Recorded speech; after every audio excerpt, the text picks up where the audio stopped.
Olá, aqui é a doutora Patrícia Campos Ferraz e esse é o podcast Nutrição, Exercício e Saúde, que conta com o apoio da Clínica Move. Hoje eu estou muito feliz em receber aqui a nossa colega doutora Mariana Camargo. Muito obrigada, Mariana, por ter aceitado o nosso convite. Então, a doutora Mariana, ela é médica do esporte e clínica também, né? É, também. E aí ela vai nos contar um pouquinho dessa experiência da área esportiva, mas hoje o nosso motivo, né, de conversa, para esclarecer para vocês e mostrar para o público um pouco desse assunto, é nós falarmos sobre uma síndrome, eu posso falar que é isso? Uma síndrome de deficiência energética relativa ao esporte, cuja sigla em inglês é RED-S. A gente vai chamar de REDS, para ficar mais fácil. Então, nós vamos explicar o que é isso. É uma síndrome que, feliz ou infelizmente, está cometendo cada vez mais indivíduos e é importante que o grande público conheça um pouquinho mais sobre isso. Então, Mariana, muito obrigada de novo. Eu que agradeço o convite. Então, eu queria que você contasse um pouquinho da sua história logo depois da faculdade de medicina. Quais foram as residências e certificações que você fez para chegar até aqui hoje, na Move, né? Né? Aqui onde eu tô. Então, na verdade, quando eu me formei, eu fui para residência de clínica médica, que é uma coisa que eu sempre tive certeza que eu queria fazer. Sempre gostei de clínica, pensava em fazer nefrologia. Eu sou filha de nefrologista, meu pai é nefro, então é algo que eu pensava em fazer. E aí foram 2 anos, foi incrível, aprendi muito, foi ótimo, mas aí veio a pandemia nesse contexto. Eu estava no 2º ano de residência. E foi muito puxado, assim, questão de trabalho, foi muito pesado. Os médicos trabalharam demais. E eu trabalhei muito e eu comecei a repensar na minha vida e o que eu queria mesmo fazer da minha vida. E aí, assim, eu sabia que eu era feliz fazendo exercício. E aí eu vi a necessidade que a gente tinha de promover saúde com exercício físico, alimentação, até no contexto da pandemia. Sim. Então, eu decidi que eu ia prestar medicina esportiva. Olha que legal. E aí foi. E aí você fez a residência de medicina esportiva. Eu vim para São Paulo fazer a residência. E aí eu conheci a doutora Fernanda, a doutora Ana Lúcia, da Move. E aí agora tô aqui. E agora tá na Move compondo o quadro clínico, né, de pessoas incríveis e sensacionais que estão lá. E eu tenho a felicidade de compartilhar o trabalho, né? Então eu queria que você explicasse um pouquinho o que é a RED-S. Então, o RED-S como você falou, é uma síndrome, né? Na verdade, assim, já se conhece, mas não se chama de RED-S há tanto tempo, né? Sabe-se, antigamente as pessoas chamavam de síndrome da mulher atleta, lá atrás.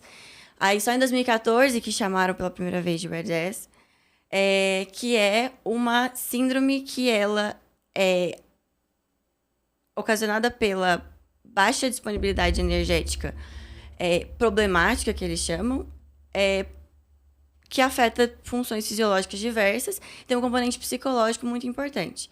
E aí isso vai levar a alterações de todos os sistemas do corpo e também um prejuízo muito importante na performance esportiva, no caso. E aí, então, assim, parte do pressuposto... A questão nutricional, ela ganha uma certa importância no core dessa síndrome, né? Porque parece que ela pode... Me corrija se eu estiver errada, tá? Mas ela tá no centro de outros sinais e sintomas que estão associados a esse quadro, né? Que tudo, na minha... Ou pelo menos eu tô puxando a sardinha pro meu lado. Tudo começa com essa baixa disponibilidade de energia, né? Que vai diminuindo as outras funções. A gênese de tudo é a baixa disponibilidade energética mesmo, mas assim, a gente tem que lembrar que sempre que a gente pensa em o que seria, na verdade, a disponibilidade energética, né? Sim. É que quando a gente se exercita, principalmente, né? A gente tem a energia que a gente tem disponível para fazer todos os processos fisiológicos do nosso corpo, ela é o que a gente ingere, menos a energia que a gente gasta no dia para funções fisiológicas e com o exercício. Certo. E aí, a gente pode ter uma baixa disponibilidade energética, tanto por uma restrição na ingesta, então a gente está efetivamente comendo menos, quanto se a gente aumentar muito o gasto sem adequar a dieta a isso. Então, não é necessariamente alguém que está restringindo conscientemente, caloria, mas às vezes ela aumentou muito o gasto dela. Sim. A nossa taxa metabólica basal, em geral, ela se mantém a mesma. Então, o lugar onde a gente tem para aumentar o gasto seria exercício. Sim. Então, exercício compulsivo, exagerado, sem uma adequação da dieta, Sim. vai levar a uma baixa disponibilidade energética. Sim. E assim, que nem sempre é problemática, né? A baixa disponibilidade energética pode ocorrer como estratégia. Então, quem está querendo perder peso, ela vai fazer uma dieta por um curto período de tempo. Sim. Ou até em treinamento físico, você pode programar períodos em que você vai aumentar um pouco o estresse, um pouco o volume de treino, sim, mas sempre temporário. Você tem data para acabar. Sim. E aí entra a diferença da disponibilidade energética, que pode ser tudo bem, daquela que é problemática. Certo, que seria patológica mesmo, assim, que né? Seria patológica. E aí, assim, essa baixa disponibilidade de energia, ela estaria associada a uma queda de desempenho, a um aumento no número de lesões, a uma má recuperação entre as diferentes sessões de treino, né? Para um atleta profissional que, por exemplo, tem várias sessões de treino, uma sessão de treino de manhã e outra à tarde, ou faz um treino, sei lá, de 3, 4 horas e no dia seguinte vai treinar de novo e não está adequadamente recuperado e começa... E o que eu percebo de literatura, mas também de experiência que eu já tive com esses atletas, é que antes do diagnóstico, às vezes nem o treinador compreende, o técnico, né, compreendem bem o que está acontecendo, e assim, começa a ver que o atleta está rendendo menos, e o atleta, tanto o atleta ou o treinador, acham que a solução é aumentar o treino, para ver se a pessoa começa a render mais, né? E aí, na verdade, o problema piora, porque você vai exacerbar esse déficit de energia. Exato. Se ele não está sendo corretamente acompanhado pela ingesta calórica, né? E aí eu queria que assim, a gente lembrasse juntas de outros sinais. Por exemplo, na mulher isso pode ser acompanhado de oligorreia, amenorreia, ou algum problema na densidade óssea, assim, tem alguma outra... Então, a gente conhece quadros, bastante, né? A gente conhece bastante mulher... densidade mineral óssea e menstruação, que é o que era a tríade da mulher atleta antes, né? Sim. Porque antigamente se achava que era só isso e acometia só mulheres. Então, assim, é muito comum, né? As pessoas, ela treina muito, não menstrua mesmo, parou de menstruar porque treina. E achava que era normal, achava que era normal. Algumas até gostam, né? Porque menstruação atrapalha, talvez. Sim. E aí, assim, hoje em dia mudou o conceito, porque você viu que primeiro não é só mulher que é afetada, homem também. Sim. E depois que não é só osso e menstruação, né? Sim. Tudo. Então, assim, basicamente, quando a gente tá em privação energética, o nosso corpo, ele entende que ele tem que entrar num modo de economia de bateria, né? Ele pensa, tá tendo energia para viver, então eu vou começar a eliminar os processos que são dispensáveis. Então, assim, para manter vivo o sistema nervoso central, o coração, tem que manter, de certa forma, funcionante. Mas, aos poucos, a gente vai perdendo o resto. Então... reprodução. A gente não consegue reproduzir se a gente não tem energia nem pra gente. Então, a gente vê muito impacto na questão menstrual, que você falou. Então, pra mulher, né? Então, assim, a mulher, em geral, é o que a gente chama de amenorreia hipotalâmica, né? Funcional. Então, a gente exclui qualquer outra causa. Mas a mulher para de menstruar porque tudo que leva ao REDS, ele inibe a pulsatilidade do GNRH, né? Então, ele faz com que a mulher pare de menstruar ou menstrue pouco. E aí, no homem também. O homem, então, vai ter uma queda da libido importante, uma queda da testosterona, vai atuar todos os hormônios, né, sexuais. A gente tem função tiroidiana também alterada, então a gente vai diminuir o metabolismo. Tem alteração, que você falou, na densidade mineral óssea. Então, assim, tanto pela falta de IGF-1, que também é um hormônio que vai estar prejudicado a produção e a utilização no contexto de baixa disponibilidade energética, como também do próprio estrogênio, no caso da mulher, que ele é um importante inibidor da reabsorção óssea, então a gente vai ter uma baixa densidade mineral óssea, que a gente não pode chamar de osteoporose, porque em geral são mulheres mais jovens, mas a gente vai ter uma fragilidade óssea importante. E essa fragilidade óssea, ela é reversível com o tratamento? Nem sempre. Em alguns casos, não. Se for um tempo muito prolongado de privação energética, se torna irreversível. Em alguns casos, tem que tentar tratamento medicamentoso também. Entendi. Mas nem sempre é garantia que vai retornar. E assim, você tocou num ponto muito importante aqui, que é legal a gente falar, que assim, nem sempre essa restrição energética ela é consciente, ou seja, às vezes a pessoa, por exemplo, pode ter uma má percepção dos seus sinais internos de fome e de saciedade, então é um mau compensador da energia, né? Então gasta mais energia, não quer dizer que vai comer mais, porque tem essa percepção reduzida, ou essa sinalização reduzida, mas tem aquela pessoa que desenvolve um comer transtornado, transtornado. Sim. E o comer transtornado acaba sendo raiz para todas essas coisas que a gente está falando, né? Ultimamente tem se falado muito da questão psicológica como, na verdade, o início de tudo, né? Um grande fator de risco seriam as questões psicológicas, o comer transtornado, distúrbios alimentares, distúrbio de imagem. Sim. E a gente sabe que é muito comum no meio, por 2 motivos, tanto o atleta de alto rendimento quanto a pessoa que faz exercício físico. Porque assim, o atleta de alto rendimento tem toda a pressão de ser mais leve, o corpo, performance, e tem as pessoas que praticam exercício físico que também, hoje em dia, buscam muito o ideal de beleza, né? E o exercício físico acaba sendo uma fuga muito grande para as pessoas que têm algum distúrbio alimentar. Sim. Muitas pessoas com bulimia, às vezes, não vomitam efetivamente, né? Sim. Mas elas usam o exercício físico como compensatório. Sim. Então, o exercício é algo que atrai muito esse público, de uma forma geral, Sim, né? É verdade. E o que eu tenho observado na prática clínica é que isso tem acometido indivíduos jovens, muitos adolescentes, inclusive. E como você bem pontuou, não acomete só indivíduos do sexo feminino. A gente vê meninos, né, com 14, 15 anos, que estão desenvolvendo um comer transtornado, um desvio de autoimagem, e às vezes, assim, até com traços de vigor, assim, é difícil falar, mas entra assim, traço de ortorexia, traço de uma vigorexia meio estranha, que é o menino quer ficar forte, quer treinar muito, mas ao mesmo tempo não quer comer gordura, porque não quer ganhar gordura, quer ganhar só músculo. No fim não ganha nada, porque está comendo pouco, né? Mas o que a gente está observando, que é novidade para mim, é coisa de 2 anos para cá. Não sei se isso é igual para você. São garotos que estão desenvolvendo isso e com um atraso puberal importantíssimo. Sim. Na adolescência ainda muito mais. Quer dizer, não entra na puberdade. Porque não entra na puberdade, não cresce, não desenvolve. E isso pode ter consequências da vida. Pois é, e aí o que acontece? Vocês perdem aquela janela de crescimento e de desenvolvimento e que, pelo que a gente está vendo, assim, não tem como recuperar depois. Né? Então, são garotos que se entram nesse tipo de distúrbio, né, de síndrome, com 14, 15 anos, eles podem não desenvolver o seu potencial genético de crescimento e parar lá no 1,60m, 1,65m. Eu tô vendo isso com uma frequência e eu não sei o que você pensa a respeito, mas a Marina Cecchini já veio aqui, a nossa psicóloga, falar muito sobre distúrbio de autoimagem e mídia social. Foi uma conversa muito legal. Quem está vendo esse episódio, eu convido a olhar o playlist e ver o episódio da Marina Cecchini, que é a nossa psicóloga.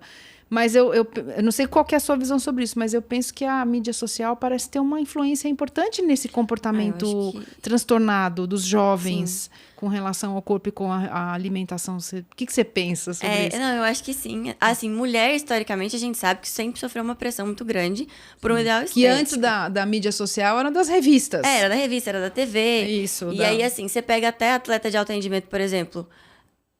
Pesquisa no Google, por exemplo, atleta gordo, ou atleta acima do peso. Você acha muita notícia. Que sempre foi muito difundido. Olha, essa atleta engordou, olha como ela tá. Falando do corpo e não do esporte, muitas vezes, que ela pratica. Então, assim, sempre a mulher sofreu muito essa pressão, a gente sabe. Sim. Mas agora, com a mídia social, tá pra todo mundo mesmo, eu acho. Nossa, e assim, e esses blogueiros fitness não ajudam, Exato, né? não ajudam, porque não falo só os adolescentes, porque muitos adultos também, né? Mas criou-se o hábito de viver a vida do outro, parece, né? Que você quer acompanhar e você quer ser o outro, que muitas vezes vem de uma coisa que não é real, né? E não é real. Não, é o trabalho que tá dele, sendo pago para isso, né? Provavelmente passa o dia inteiro na academia treinando 4, 5, 6 horas e te diz que treinou só uma e que todo mundo pode ter aquele corpo que ele tem, que é mentira. E outra, por que você quer ter aquele corpo? Queria muito a comparação, né? Você fica se comparando o dia inteiro com todo mundo. E o pior de tudo é que às vezes são pessoas que não têm formação técnica nenhuma, que estão invadindo áreas técnicas muito importantes e muito delicadas. Vários desses blogueiros fitness sofrem processos, né, na justiça, dos conselhos regionais de várias profissões por conta disso, porque é um serviço, né, que eles acabam prestando. Mas esse público muito jovem não tem esse filtro que a gente está falando. Então, eles não têm esse discernimento. Às vezes, pra gente é difícil, a gente fica meio atordoado, né? Imagina um adolescente. Você imagina um garoto de 15 anos, 14, uma menina de 13, 14 anos vendo uma né, dessas daí, com aquele corpo inteirinho, malhado. Sabe-se Deus aqui custo. E achando que aquilo lá é para todo mundo e se sentindo muito mal porque não tem aquele corpo. A adolescência já é uma fase difícil, né? Então, assim, você já tá cheio de problema, já tá triste, muitas vezes tem problema de autoestima. Sim. E aí fica vendo outras pessoas que você quer ser igual. E sim, é verdade. você não consegue pensar muito, né, com racionalidade. Sim, e aí tem a exigência do esporte, principalmente esses esportes onde o baixo peso é muito valorizado. Eu trabalhei muitos anos com corrida, maratona, trabalho até hoje, né, com corredores, especialmente maratonistas e ciclistas de endurance e triatlon de longa duração. E nesses esportes de longa duração, do ponto de vista biomecânico, é interessante você ser leve e forte, assim, relativamente forte, né? Mas a questão do baixo peso e da baixa porcentagem de gordura tende a dizer que você vai ter um desempenho um pouco melhor nesses esportes. Mas tudo isso tem que ser feito com muito equilíbrio para a gente não chegar nesses extremos. Porque às vezes isso é causado até por iatrogenia mesmo, né? Pelo o próprio técnico que exige que o seu atleta emagreça muito. É muito complicado, uma coisa que a gente não falou, eu tô falando só de endurance porque é o que eu vejo mais, mas eu também trabalho com lutadores. É outra a perda de peso antes da competição. É outra complicação, porque tem a questão das faixas, dos pesos, da mudança de categoria. Quer dizer, tá indo mal numa categoria, a gente vai para uma categoria menor, ou vice-versa. E aquelas loucuras, né, que eles fazem para perder peso. Dos lutadores, até, que é o que a gente falou. Se fosse um curto período de tempo, uma vez, tudo bem. Não é uma... o seu corpo lida, né? Você consegue se adaptar. Então, assim, uma disponibilidade energética baixa por um curto período de tempo programada é adaptável. Nosso corpo consegue se adaptar. Tanto que as pessoas conseguem perder peso e emagrecer por causa disso. Mas, às vezes, eles têm muita luta uma seguida da outra, entendeu? Sim. E aí fica muitos anos com esse tipo de restrição e perda de peso muito intensa, numa fase da vida que o corpo tem um desenvolvimento muito rápido e uma necessidade de calorias importante, que também pode deixar sequelas no futuro. Isso eu estou especulando um pouco. A gente sabe... Eu sempre falo para meus pacientes assim, que dietas engordam. Por que as dietas engordam? Porque ela muda o seu cérebro, ela muda, como você disse, o corpo entra nesse modo de economia de bateria, verdade? E da próxima vez que você for fazer uma restrição alimentar, é muito provável que seja mais difícil emagrecer, né? Porque ele vai ficando mais resistente à baixa de nutrientes do ambiente para poder sobreviver no ambiente hostil. A gente tem todos esses mecanismos de defesa. Mas então, ao longo do tempo, fazendo dietas e essas perdas de peso malucas, é bem provável que ao longo da vida a gente seja menos responsivo a esses tratamentos rápidos de perder peso, até que lá na frente a gente tem o problema contrário, né? Olha, tem um sobrepeso muito difícil de tratar, porque você já está refratário às restrições alimentares que vieram lá da adolescência e de muitos anos ciclando, né, nas dietas. Então, como é importante a gente falar sobre isso, para as pessoas entenderem que pode ter um outro caminho, caminho onde você trabalha com tempo. Trabalha com tempo suficiente para fazer o paciente ou o seu atleta atingir os objetivos dele sem fazer loucura, num prazo de tempo que não desencadeie esses mecanismos de defesa do organismo. Tem, às vezes, o próprio efeito contrário. Quando você fica muito tempo em privação energética, seu metabolismo vai ficar mais lento. Sim. A sua tireoide vai funcionamento, você vai perder massa muscular, diminuir a taxa metabólica basal, porque é isso. E aí... Muitas vezes a pessoa até tem dificuldade de perder gordura corporal porque ela está em privação energética. Sim. O mais difícil é fazer o atleta, o paciente entender isso, né? Porque quando ainda não é intencional, então assim, corrida tem muito, às vezes muito longa distância. Sim. É porque ele efetivamente não consegue comer a quantidade de calorias por tanto que ele gasta. Assim, Ironman que gasta 8.000 calorias. De comida que ele tem que comer. Tipo, a conta não fecha. Só com exercício. A conta não fecha, não. Muito. É muito difícil, né? Agora, quando ele tá tentando perder peso porque ele quer, ele acredita que aquilo é melhor pra ele, é muito difícil você convencer ele do contrário. E aumentar muito a ingesta calórica de alguém que já quer perder peso, convencer ele disso que vai ser bom para ele. Os argumentos, e aí no meu dia a dia eu sempre uso essa questão da taxa metabólica basal, do metabolismo como um todo, que é muito mais interessante a gente aumentar o metabolismo e o corpo perder gordura porque o metabolismo aumentou, do que comer pouco, baixar o metabolismo, porque isso não vai ser, a massa magra, isso não vai ser sustentável. Eu tenho até um exemplo pessoal, né? Mas assim, quando eu estava na faculdade eu era do atletismo. Eu corria 1.500 metros e aí eu tinha na minha cabeça que eu tinha que ser leve. Muito legal. É muito legal. Aí é difícil. É difícil. É muito difícil. 800 eu acho pior. Não sei. Nossa. É que eu, assim, é difícil. Tudo é difícil, na pista de atletismo tudo é difícil. É muito sofrido, muito. Eu amo correr, né? Não, eu amo esporte, amo correr, mas assim, dói, né? Sim. 500 dói. E eu, assim, achava que eu tinha que ser leve, né? Pra correr mais. E aí, assim, eu me privava muito, energeticamente. Eu dormia mal, tava na faculdade, medicina, internato, caos. Mas assim, eu me privava muito, muito. E achava que eu tava fazendo certo. E assim, eu ficava muito incomodada porque eu achava que eu não... Eu tinha uma porcentagem de gordura corporal alta porque eu comia e porque eu treinava. Porque eu treinava muito. Assim, muito, assim, na minha cabeça, né? Pro seu contexto. Pro meu contexto. E, assim, eu tinha lesão atrás de lesão. Sempre tava machucada. Sempre parava de treinar e ficava frustrada. Porque eu tava com um machucado diferente. E, assim, tem uma questão importante, porque assim, na mulher, a gente usa muito como parâmetro a questão da menstruação, né? Tá menstruando normal, só que eu usava anticoncepcional contínuo. Muita gente faz isso, então você perde esse parâmetro. Um pouco esse... Porque você... Até quando você toma a pílula e faz a pausa, o sangramento, ele não é menstruação mesmo, é por privação hormonal. Certo. Então, inibe seu eixo e você priva de hormônio e você sangra. E eu tomava contínua pra não sangrar, porque eu não queria. Então, eu não tinha essa percepção. Mas eu, assim, tive...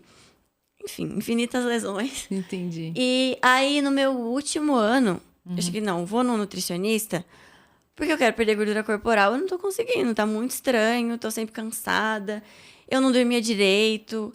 E eu tinha umas questões psicológicas também, tava ficando muito estressada. Assim, nada do que você fez ali foi fácil, né? Pô, uma faculdade de medicina e uma carreira de atleta ali. Não é carreira de atleta, mas, né? Mas assim, no nível universitário a gente leva meio a sério isso daí. Não sei se... Na minha vida era algo muito importante. Era algo muito importante. Óbvio que não chega nem perto de qualquer treino de um atleta de alto rendimento, né? Mas assim, era algo que era muito importante pra mim. Eu gostava muito e fazia questão de tentar, né, fazer direito. Sim.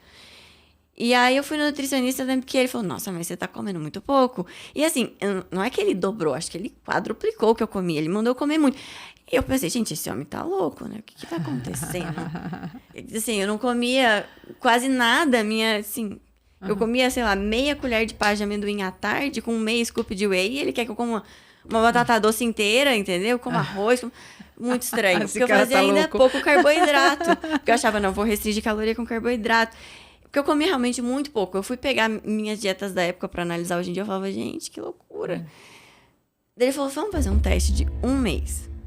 Eu falei, nossa, que coisa, tá. Vou tentar, não tá dando certo o que eu fiz até agora, né? Assim, em 1 mês que eu comecei a comer tanto, eu acho que eu rendi tanto do treino, meu corpo tava tão privado que minha porcentagem de gordura corporal foi, sei lá, de 22 pra 18 em 1 mês. Olha que interessante. E assim, eu ganhei muito massa muscular, eu tava disposta a conseguir correr. Tava tudo represado lá dentro de você, né? Tudo aí, isso. Eu comecei a confiar nele, a falar, ok, agora vai, Sim, agora você entendeu, né? Mas demorou muito, foi no final da minha faculdade. Mas você sabe que isso é bem isso mesmo. Já passei por essa situação, assim, como nutricionista, muitas vezes, de provocar o paciente e falar, me dá um crédito, vem cá, faz o que eu tô falando. Daqui a 1 mês, se não der certo, a gente volta, mas vamos ver o que acontece. Aí vem essa maravilha de resultado, né? Porque a gente não tem essa noção, né? Eu achava que tava tudo certo, treinar 2 vezes por dia, não comer nada, ótimo, entendeu? Vou emagrecer. Entendi. Mas não é assim que funciona, às vezes a gente não consegue. O treino não rende, você não consegue se recuperar. Como é que você vai construir músculo se você não tem E é isso que é importante a gente alertar, que não é normal sentir esse cansaço excessivo, né? Não é normal a gente se lesionar demais, não, o atleta se machuca, não, o atleta se... Não é. Se a carga de treino tá bem dosada, você tem um bom descanso e você tem uma boa alimentação, você dá conta. Quando a gente fala do alto rendimento, tem mais lesão mesmo, porque assim, a carga é muito... Que aí o limite a gente tá muito perto dos limites todos, aí né? Eles treinam muito intensamente, é outra história, mas assim, na pessoa que pratica atividade física, não é pra isso acontecer. E a gente também tem porque assim, fala-se muito no Reddit de fratura por estresse, né? Sim. Como acomete muito corredor, a gente vê muito, corredor com fratura de estresse da tíbia, mas a gente tem várias fraturas por estresse, tem as de alto risco, de baixo risco.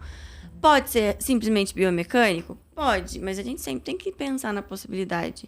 Entendi. Né? Então, fratura por estresse, lesões que não melhoram. É aquele paciente que tá sempre com uma lesão em um lugar diferente, a recuperação não é boa, Às vezes a imunidade tá comprometida também. Com certeza, fica muito doente. Vai no fisioterapeuta, faz reabilitação, mas não engata, não vai, não melhora. Entendi. Então tá faltando alguma coisa. E como que você trata? Uma vez que você diagnostica um paciente com RED-S, você como médica do esporte, como vai tratar? Primeiro que assim, o diagnóstico clínico, mas a gente tem que descartar outras causas, né? Então, assim, a gente tem várias alterações metabólicas e todas elas podem ser justificadas por outras doenças. Então, a gente tem que ter certeza de que o que a gente tá falando, a gente exclui todas as outras causas. Que ela não tem realmente alguma doença que leve a um atraso menstrual ou até gestação, em alguns casos, né? Às vezes você parou de menstruar. Quando vai ver... Vai ver um neném, entendeu? Tem que Acontece. ter certeza. Acontece. Então, a gente tem que descartar tudo. Antigamente, a gente falava muito como se fosse um critério diagnóstico calcular a disponibilidade energética, né? Que a gente pegava em um dia o quanto a pessoa consumia, subtraía o que ela gastava com o exercício e dividia pela massa corporal livre de gordura. Que aí a gente sabe que você tem que ter, assim, pelo menos 30 para manter tudo funcionando, mas o ideal é 45, abaixo de 30 você daria privado. Ok. Mas ano passado saiu um novo consenso de REDS que eles falam que, assim, é um parâmetro para ser utilizado, mas é difícil usar isso para diagnóstico, porque é muito difícil você confiar 100% no relato alimentar. Sim. O cálculo de energia gasta no exercício. A gente tem um monte de jeito de estimar, mas é difícil saber exatamente quanto e nenhum tá deles sendo. é perfeito, né? São todas estimativas, Isso depende muito do relato do paciente. Às vezes é um paciente que não vai estar pelo seu cálculo tão privado, mas ele vai ter sintomas, sinais clínicos de REDS. Ou então pacientes que, enfim, a gente acaba que usa como um parâmetro, mas é mais pela clínica mesmo. Então, você vê aquele paciente, conversar. Sempre tem a questão psicológica, psiquiátrica muito importante. Então, sempre perguntar sobre, ficar atento, questionar se tem uma preocupação excessiva com o peso, com a alimentação, identificar o esporte que ele está de risco, o contexto até familiar em que ele está inserido. A gente tem alguns questionários de triagem para ver o paciente de maior risco, então que a gente pergunta da questão menstrual, enfim, principalmente para a mulher que eles foram desenvolvidos, né? Mas a gente tem outras questões que a gente pode perguntar para os homens também. E a gente define o risco do paciente. E aí a gente tem o paciente que seria... É tipo o verde, agora tem um a mais, então é amarelo, laranja e vermelho. Ah, perfeito. Então, assim, a gente define o risco do paciente ter a síndrome e a gravidade também da síndrome. O verde é aquele paciente que, tá liberado, tudo bem. E aí a gente tem o amarelo, que seria o mais leve, então aquele paciente que tem um risco aumentado ou tem já algum sinal clínico, mas não tá comprometendo de forma muito importante. Então, ele tá liberado para treinar, ele tá liberado para competir, mas a gente tem que ajustar a dieta dele. Perfeito. Então, tem que aumentar a ingesta calórica e ter o acompanhamento. Aí a gente tem o laranja, que seria aquele intermediário, então ele tem já outros sinais de maior risco.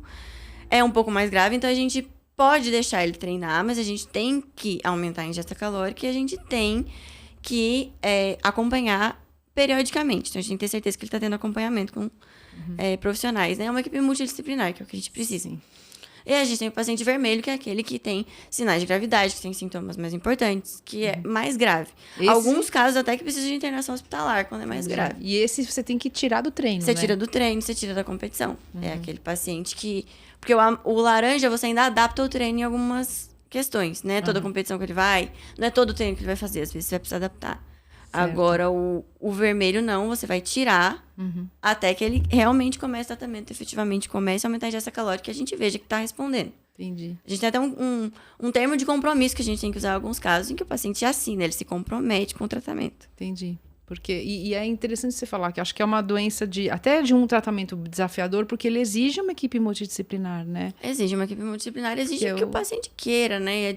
Tem que ter convênio com psicólogo, nutricionista, que são assim, os profissionais essenciais em qualquer quadro de junto REDS, com o médico. Junto com o médico. O papel do médico é importante na questão, assim, de descartar outras causas, fazer os exames de segmento. Principalmente quando tem comprometimento ósseo, da densidade mineral óssea, é importante para você ver se está evoluindo, se não dá, se vai precisar de alguma medicação.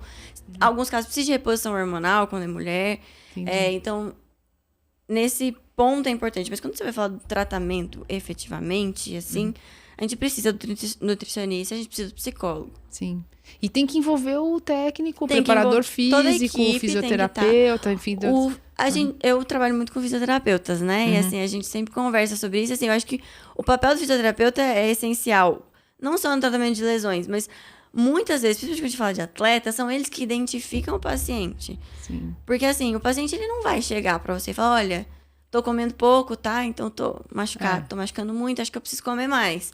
Sim. Então o físio que tá ali todos os dias, principalmente quando a gente fala de atleta mesmo, eles estão todo dia com o fisioterapeuta, porque eles sempre estão tratando alguma coisa. Sim. Então é ele que vai identificar quem é o paciente de risco, ele que vai ver aquela lesão que tá estranha, que não melhora, é muito aquele paciente que sempre tá lá. Porque a gente, como médico, às vezes não vai ter essa percepção de todo mundo, né? Sim. Você não tá todos os dias, você vê o atleta em momentos pontuais, então é mais fácil do atleta contar uma coisa pra você que não é realidade. E o físio tá lá todo dia com eles, lá todo dia. Então, é um profissional de extrema importância, né? Dentro da equipe. Até no processo de convencimento do atleta a seguir, o profissional, às vezes, que ele vai confiar que ele tem uma melhor relação é o fisioterapeuta, né? Sim, então eles estão fazendo uma ponta muito legal, né?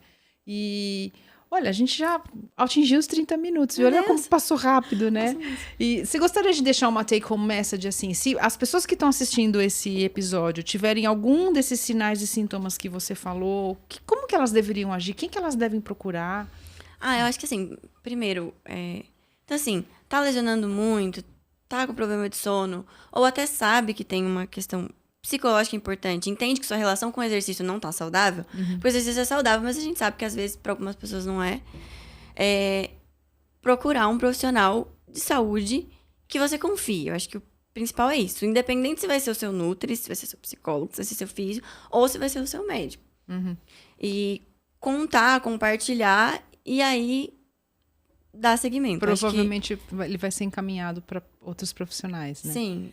E aí o médico do esporte, eu acho que ele é muito feliz nesse aspecto, né? Porque ele está realmente preparado para lidar com essas questões que envolvem o treinamento físico em todos os níveis, né? Desde aquela pessoa que está começando agora, nunca fez exercício, precisa fazer, ou aquele que é muito treinado e já tem lesões que são muito específicas do esporte. Acaba que a gente é o generalista, né? A gente é o generalista de qualquer pessoa que faça um exercício. Ou queira fazer também, ou queira né? fazer. Então, seja uma pessoa saudável que quer fazer exercício, seja alguém doente que precisa do exercício para tratar sua doença, seja um atleta. Sim. Seja alguém que quer performance. Então, assim, a gente tá aqui para isso, né? Para cuidar do geral, para ver tudo. Então, inclusive tem um episódio aqui, foi gravado pela Natália Guardiero, foi um dos primeiros episódios dessa série, que ela vem explicar muito bem o papel do médico do esporte, né? E ela deixou, que também vocês podem procurar no playlist aqui para quem não viu, e ela deixou muito claro uma fala que assim, meu paciente é qualquer paciente, eu posso atender qualquer pessoa. Se ela não faz exercício e ela quer fazer ou ela precisa fazer,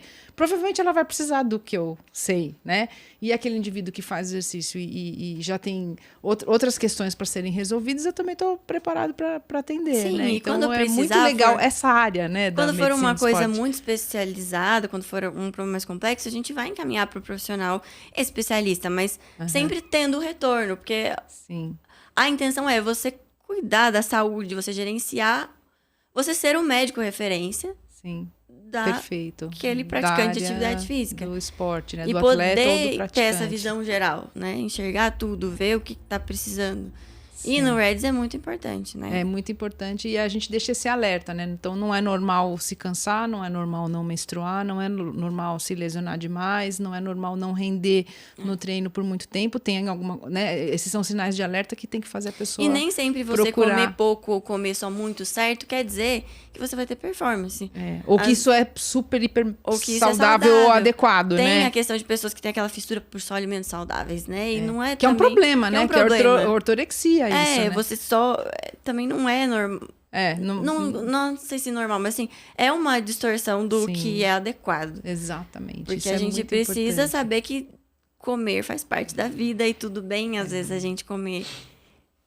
É bom. Coisas fora do gostar contexto, de comer, né? E sentir prazer em comer é legítimo, Sim. né? A gente tem que acolher, né? As pessoas têm vergonha de assumir que elas têm prazer em comer, que comem por prazer. Sim. Faz parte da nossa alimentação da humana, né? Tem que ter equilíbrio na vida. E futuramente a gente vai chamar também uma psiquiatra especializada em transtornos alimentares para gravar um episódio só sobre isso, que vai ser incrível também, vai ser logo mais. Então, Mariana, queria te agradecer muito por esse episódio. Muito obrigada. Muito obrigada à Clínica Move pelo apoio e obrigada a você que está nos assistindo. Até a próxima oportunidade. Tchau.